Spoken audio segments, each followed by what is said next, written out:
A paz do Senhor Jesus esteja com todos. Bom, hoje é o nosso dia 199.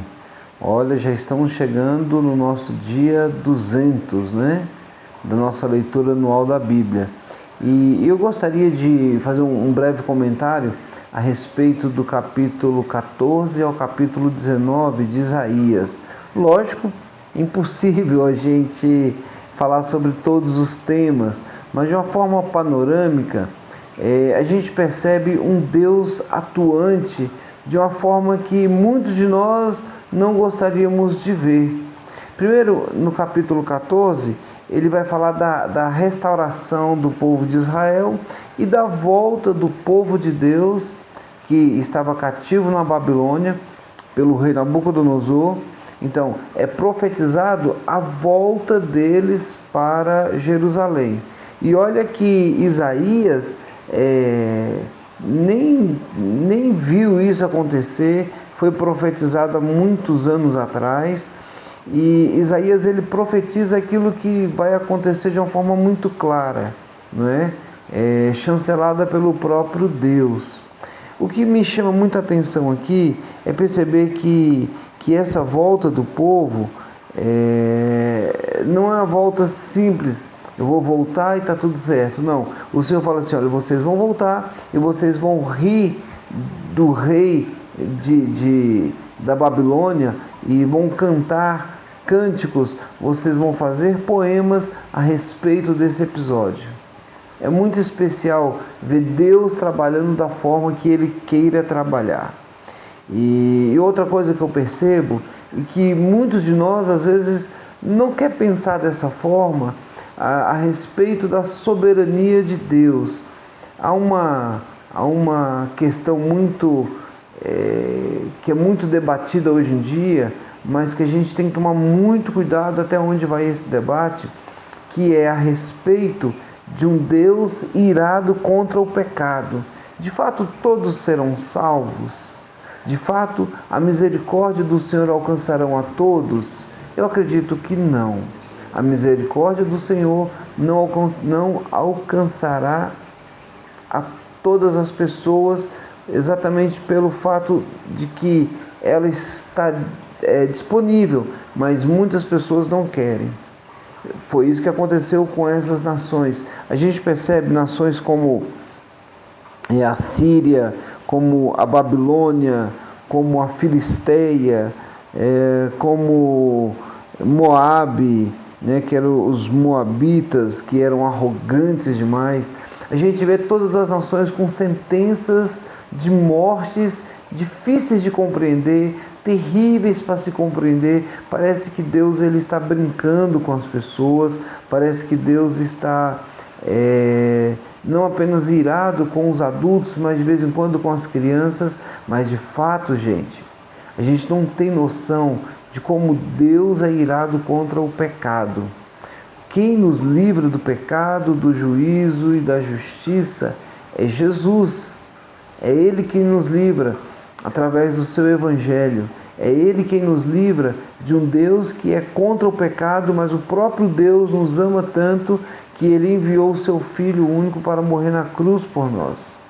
E aí, a ira de Deus é abatida pelo sacrifício de Jesus. Olha o que Deus vai falar, olha o que Deus fala sobre essas profecias contra a Síria. Ele fala assim, eu vou castigar a Síria toda poderosa depois que eu tiver usado essa nação.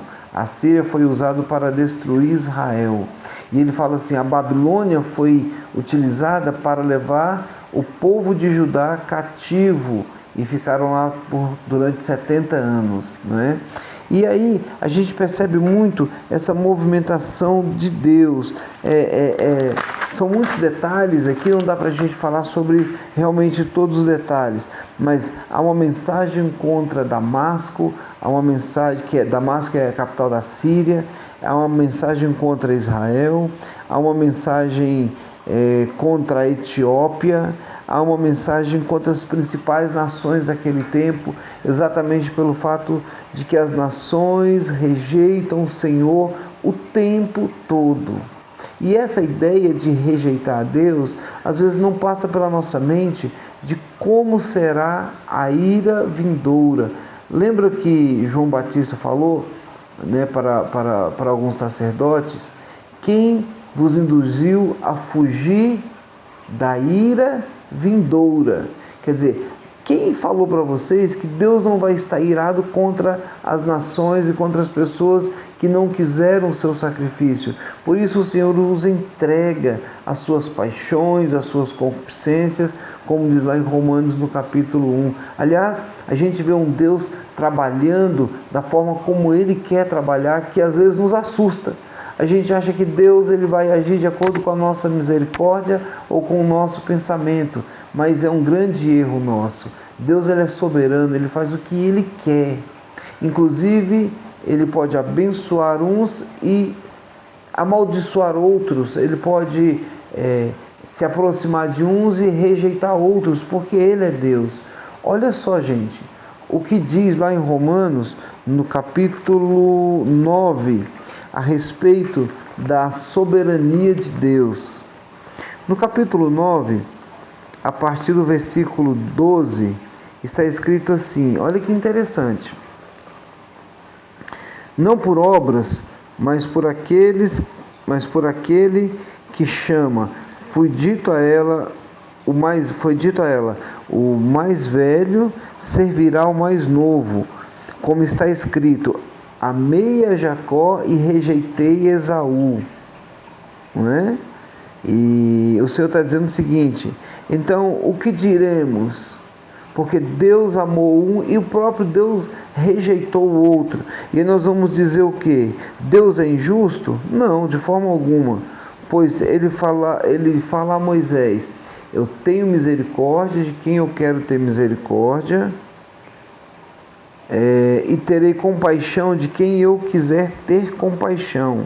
Agora o versículo 16 de Romanos 9 fala assim: portanto, isso não depende do desejo ou do esforço humano, mas depende da misericórdia de Deus, pois as Escrituras diz ao faraó: eu o levantei exatamente com este propósito, de mostrar a você o meu poder, para que o meu nome seja proclamado em toda a terra. O que ele está dizendo é o seguinte: que ele levanta algumas pessoas não para serem salvas ou para algum propósito santo, né? Mas ele levanta algumas pessoas para demonstrar o poder dele. Agora eu vou falar o seguinte: Deus escolheu uns e rejeitou a outros. Eu vou dizer que Deus é injusto por causa disso? O apóstolo Paulo fala assim: de forma alguma Deus é injusto, porque Ele faz o que Ele quer fazer, né? Versículo 18, ele fala que Deus tem misericórdia de quem Ele quer ter misericórdia e endurece a quem Ele quer endurecer. Mas alguns de vocês me dirão: então por que Deus ainda nos culpa? Pois quem resiste à sua vontade? Mas quem é você, homem, para questionar a Deus? Acaso aquilo que é formado pode dizer ao que formou: por que me fizestes assim?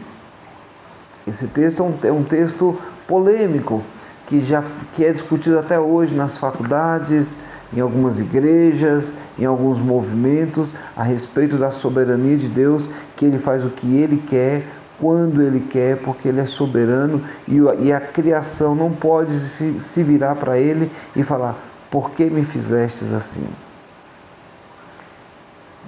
Voltando para Isaías. Deus destruiu muitas nações para que as pessoas se aproximassem dele. É dito que Deus o tempo todo quer abençoar as nações, mas eles não querem ser abençoados. Eles não querem ser abençoados, eles querem andar por conta própria. Gente, que coisa tremenda. No último capítulo que nós lemos hoje, que fala contra o Egito, ele vai dizer no finalzinho que no final dos tempos, naquele dia, Israel será um mediador entre o Egito e a Síria, uma bênção na terra, O Senhor dos Exércitos os abençoará, dizendo: Bendito seja o Egito, meu povo, e a Síria, obra de minhas mãos, e a Israel, a minha herança. No final de tudo, Deus ele quer chamar a atenção para que a gente possa buscá-lo de todo o coração. Então é isso. Vamos ler a Bíblia. Que Deus te abençoe e tenha uma excelente leitura.